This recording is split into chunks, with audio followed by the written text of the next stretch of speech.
You may have heard the quote, "Success is a journey, not a destination." And it's spot on for many Aussie athletes who often have to take a long road to achieve success. So we're heading off on our own journey, fueled by Ampol, Australia's own, to discover some of these stories.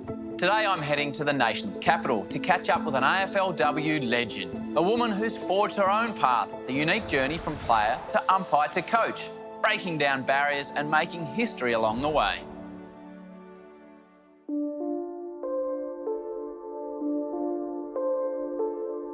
Bec, wonderful to see you. Ainsley Football Ground, where we are here today, is a massive part of your journey, but it starts a bit before here. So tell me about Jamison Oval and where it sits in your fantastic footy journey. I feel like when I walk in, I can almost see where my grandfather used to park the car and, you know, the blanket that Grandma rolled out, and then we'd sit on the far side of the ground and get the scoreboard wrong every single time. So you were operating the scoreboard? Yep. I think my youngest memory of it would have been about 7 years old, and I always dreaded it at the quarter-time, half-time breaks because that was when the goal umpires would meet in the middle, check their scores, and they would either give you the big wave that you got the scoreboard right, or the big cross, and then come running over and shout at you what the score should have been. Did you more often get it right or wrong? Wrong. So when did you first start playing footy?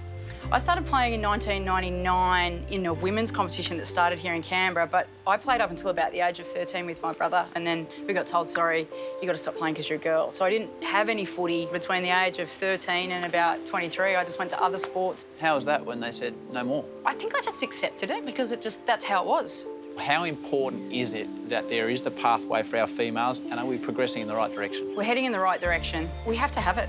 It's really simple because it's a reflection of society. Women's sport is a reflection of society. It translates to everything. If we don't have the equivalent of what we've got in the men's world, then people see women as lesser in the community. If we're not paying to see women's sport, then that just values them a little bit different. Tell me about your progression as an umpire. I started out in goal umpiring, went to boundary umpiring, way too much running, no thanks, and fell into field umpiring by accident. An umpire didn't turn up one day and they sort of threw me the whistle and said, Bec, will you do it? And yeah, I got a real taste for it. So what was your first NEFL gig? It was here, right here at Ainsley Oval. Cock of the North, Belconnen versus Ainsley. What was it like breaking the barriers, the first female to umpire at that level? It was hard, and I mean, there were no other women in umpiring, certainly not in Canberra at the time, at that level, so I had no one to sort of really model myself off. My umpire coach said to me, I remember this so clearly, he said, Bec, you're ready to umpire in the NEFL, but we've got to make sure you're more than ready because more people will be watching when it happens, and we want to make sure that you're beyond able to cope with that.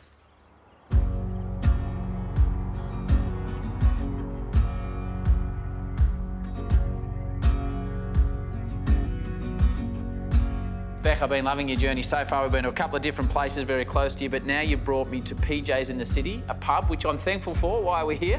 This is actually where it all started for me, for my coaching. I'd been involved in women's footy all around Canberra and it was growing. I managed to convince the Gungahlin Jets to get a women's team, and I decided that I'd like to be the head coach of that team, and I got an interview for that job, and I met the club president here, and I reckon after, I don't know how many schooners, he offered me the job. So what happened after the Jets? I thought, if I'm going to go anywhere in footy, I need to coach men's footy because there was no AFLW. I spoke to a bit of a mentor of mine out at the Queanbeyan Football Club, and they offered me a role as an opposition scout for their NEFL side, and things really took off from there. So you're going through this coaching development phase, and then all of a sudden there's an enormous announcement that there will be an AFLW season. I'd been out of women's footy for a couple of years by that stage, and I almost felt like I'd cheated on my sisters because I'd given women's football away thinking that there wasn't going to be a pathway for me to coach in it. I got the phone call from David Noble and asked me if I'd come in to have a chat. And after about an hour chat with David Noble, I got a formal invite to interview for the position at the Adelaide Football Club.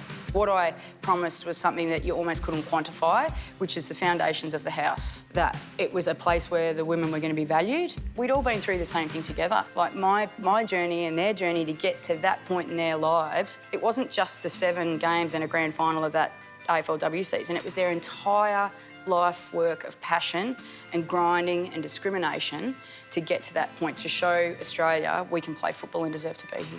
Bec, we've been running through your journey from playing to umpiring to coaching. Where do you go next? It's about maybe not announcing what my goals are, but it's just encouraging conversations where people can see women are part of a successful environment. I want to make it easier for more women to come into the industry. I've been described as divisive or opinionated, but the reality is in 2021 there are no female assistants coaching in the men's football space. There's one woman coaching in the AFLW. So what's fuelled you to keep going when you wake up in the morning and think, not only do I have to do my job, I have to push against those that are pushing back? I think those connections with my family and where it all started. I value that connection with what really matters and being part of a team and a family team environment, and that's what keeps me going. And what's your dream, the way you see it, for women and their involvement in professional sport in this country? I can't see why women can't be involved just at an equal level in sport around Australia and valued at that equal level. I think in a lot of sport, here and around the world, we look at where the next sporting technology is going to be. Will we go to a high training altitude camp? Will we get this sports scientist in to try and get the best out of our athletes? When the answer might be simple, which is diversity on your coaching panels and your leadership at your football club and changing the system that has led us to a certain point for so many years.